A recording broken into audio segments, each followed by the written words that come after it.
مختلف حدیثوں میں موجود ہیں. جانور کانا نہیں ہونا چاہیے، جانور لنگڑا نہیں ہونا چاہیے، اور جانور اتنا لاغر اور بیمار نہیں ہونا چاہیے کہ جس کی ہڈیوں میں گودا نہ رہے، یعنی بہت زیادہ کمزور جانور بھی نہیں ہونا چاہیے. پھر جانور کا جو کان ہے وہ آدھے سے زیادہ کٹا نہیں ہونا چاہیے. معمولی عیب ہے کان میں، تھوڑا سا عیب ہے، ہلکا پھلکا ٹیگ ڈالتے ہوئے چر گیا، تھوڑا سا کوئی نشان پڑ گیا، اس کی قربانی ہو جاتی ہے، جائز ہے. تھوڑے بہت عیب کان کے اوپر قربانی جائز ہے، نصف سے زیادہ کٹا ہو تو جائز نہیں ہے. اسی طرح سینگ کے بارے میں بھی یہی موقف ہے.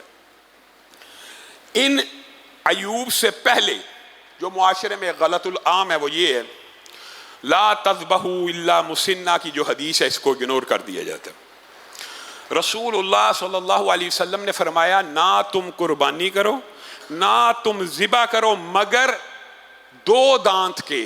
اور دو دانت کی ٹرانسلیشنز اور تشریح کے اندر یہ بات ثابت ہے کہ دو دانت سے مراد عمر نہیں ہے، عمر نہیں ہے. دو دانت سے مراد دو دانت ہیں، اور دو دانت سے مراد ان کا طلوع ہونا ہے.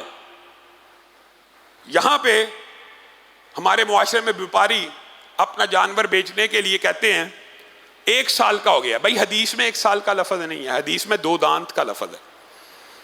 جی یہ 2 دانت ٹوٹ چکے ہیں، دوندا ہو گیا ہے. حدیث میں ٹوٹنے کا بھی ذکر نہیں ہے. حدیث کا جو ٹرانسلیشن ہے وہ طلوع ہونے کا ہے. 2 دانت طلوع ہو جائیں، نمودار ہو جائیں، چاہے بالکل چھوٹے ہی کیوں نہ ہو، 2 دانت نمودار ہو جائیں تب اس کی قربانی جائز ہے.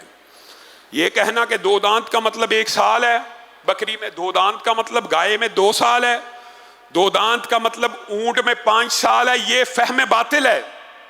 اس کا کوئی قرآن و سنت سے ثبوت نہیں ملتا. حتیٰ کہ میں آپ کو ایک بات یہ بھی بتا دوں، ایک بکری ہے وہ 1.5 سال کی ہو جائے، 1.5 سال کی، اور اگر اس کے 2 دانت ٹوٹ کے نئے 2 دانت طلوع نہیں ہوئے اس کی بھی قربانی نہیں، چاہے 1.5 سال کی ہو جائے چاہے 2 سال کی ہو جائے.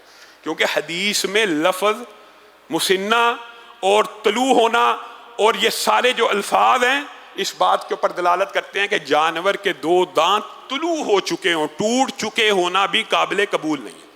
یہ جو 1 سال کی بات ہے یہ آئی کہاں سے، یہ بھی سمجھنے کی ضرورت ہے. اسی حدیث کا جو اگلا ٹکڑا ہے وہاں پہ رسول اللہ صلی اللہ علیہ وسلم نے یہ فرمایا ہاں مگر جس کی جیب اجازت نہ دے، جس کی جیب اجازت نہ دے وہ 1 سال کا بھیڑ، چھترا اور دمبا اس قبیل میں سے 1 سال کا جانور ذبح کر سکتا ہے. یہاں پہ بھی بکری نہیں ہے، بکرا نہیں ہے. کون کون ہے؟ بھیڑ، چھترا، دمبا.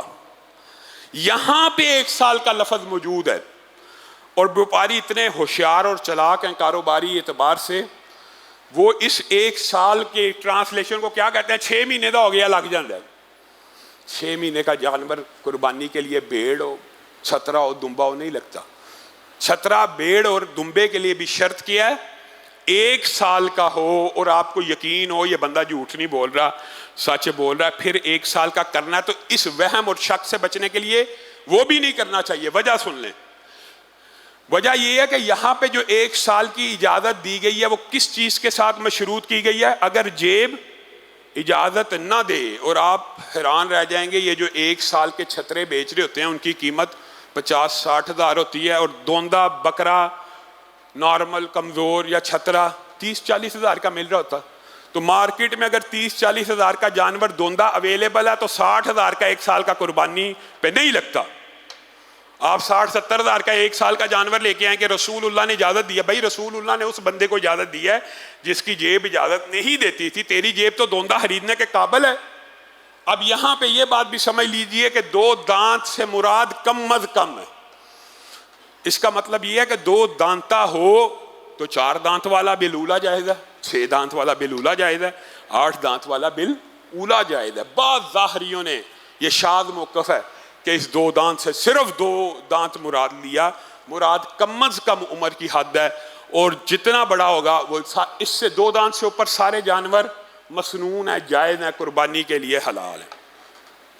یہاں پہ ایک اور سوال پیدا ہوتا ہے. ہمارے معاشرے میں خصی جانور کیا جاتا ہے، بالعموم اسی کا گوشت پسند کیا جاتا ہے. کیونکہ جو خسی جانور نہیں ہوتا اس کے اندر بڑی بدبو ہوتی ہے. تو کیا خسی ہونا کوئی عیب ہے؟ قرآن و سنت سے یہ کوئی عیب نہیں ہے، بلکہ رسول اللہ صلی اللہ علیہ وسلم سے خسی، چتکبرے، مینڈے ذبح کرنا ثابت ہے. گویا خسی جانور کی قربانی بھی سنت ہو گئی. ہاں فقہ جعفریہ میں ہمارے معاشرے میں ایک طبقہ ہے، فکر ہے کہ جس کے نزدیک خسی ہونا عیب ہے، لیکن یہ عیب ان کی فقہ کے اندر ہے. قرآن و سنت میں اس کا کوئی ثبوت